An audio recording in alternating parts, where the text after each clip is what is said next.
گژدم بعد از اینکه بچه‌هایش را به دنیا آورد، بالای کمرش جای می‌دهد. این بچه‌ها برای تغذیه از گوشت مادرشان استفاده می‌کنند تا زمانی که قادر به حرکت شوند. این در حالی است که مادر زندگی خود را فدای بزرگ کردن فرزندانش می‌کند. لازم به ذکر است که گژدم همان عقرب است. بچه‌ها بعد از اینکه قادر به حرکت شدند، مادر را رها کرده و به دنبال زندگی خود می روند. دقیقاً بعضی از انسان‌های امروزی تقلید از این گژدم می کنند.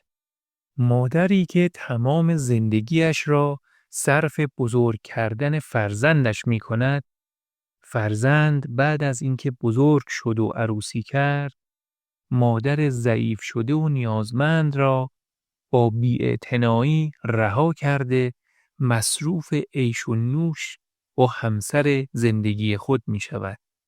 پدر و مادر ریشه های زندگی هستند.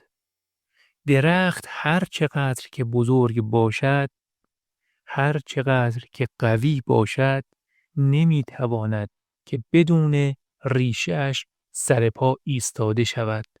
اگر پدر و مادر به فرزندش در بالا رفتن از اولین پله زندگی کمک کرد، پس چرا پسر در سالهای پیری پدر و مادر که آخرین مراحل زندگی خودشان را طی می‌کنند، مراقب پدر و مادرش نیست؟ پدر و مادر هیچ آرزویی ندارند جز سعادت فرزند. اگر روزی توانستید که به کدام جایی برسید، این را بفهمید که به خاطر پدر و مادرتان بوده و اگر امروز به روی پاهای خودتان ایستاده هستید، فقط به خاطر نصیحت‌های پدر و مادرتان است.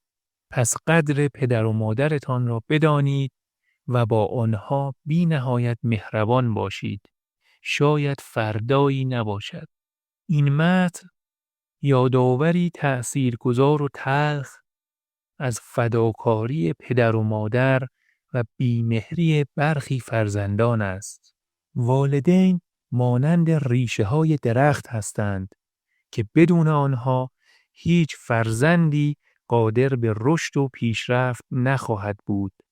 آنها تمام عمرشان را صرف تربیت، حمایت و موفقیت فرزندانشان می کنند. اما متاسفانه برخی پس از رسیدن به جایگاه مطلوب والدین خود را فراموش کرده و رهایشان می کنند. اما حقیقت این است که هیچ موفقیتی بدون دعای پدر و مادر پایدار نیست. مهربانی و احترام به والدین فقط یک وظیفه نیست، بلکه نعمتی است که برکت زندگی را افزایش می دهد. قبل از اینکه دیر شود، آنها را در آغوش بگیرید، قدرشان را بدانید و با محبت و احترام همراهشان باشید. زیرا فردا ممکن است دیگر فرصتی برای جبران نباشد.